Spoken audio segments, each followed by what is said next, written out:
colleague Varun is joining in with the details. Over to you, Varun. Well, so RBI has come out with a new draft for gold loan financing, and it's just a draft, not the final guidelines. And this can be bifurcated into 6 parts. Among the most important is the LTV.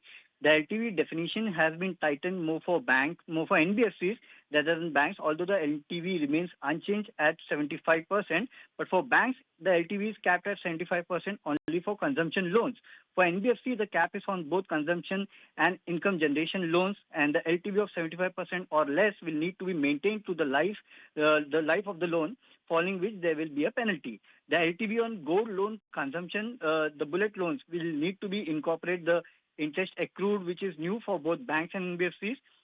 So there are some of the rules which have been tightened for NBFCs rather than banks. Also for loan bifurcation, the income generation loans. I mean, if you take a gold loan for farm business or any other business, that needs to be shown not as a gold loan, and it has to be classified as a business use. So this is one thing that RBI has said in the draft, and the onus of classification actually comes from the lenders. It is on the lender to classify these loans. Also for the loans renewable, the gold loans which are performing well, they can be topped or provided that the interest is accrued and cleared before the rollover. So there you can do the top-ups. So if you look at the overall draft circular, there is it is more slightly negative for growth. That is what brokerages are saying, and this will impact the loan growth for NBFCs more than banks.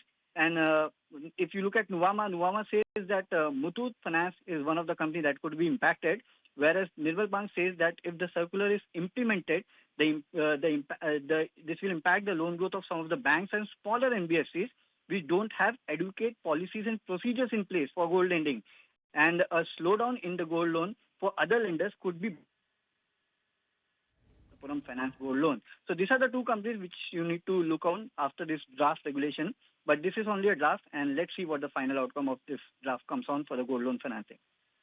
Absolutely, Varun. We will be watching out, and we'll also watch out how the gold financiers move tomorrow in trade, because before the clarification actually came out from the RBI governor, we saw massive cuts on the gold financiers like Muthoot Finance, Manappuram and so on. But post that, we did see a recovery coming in. But tomorrow we will wait and watch on how these stocks move in the trade tomorrow. But moving on to... If you like this video, then like, share and subscribe to ET Now.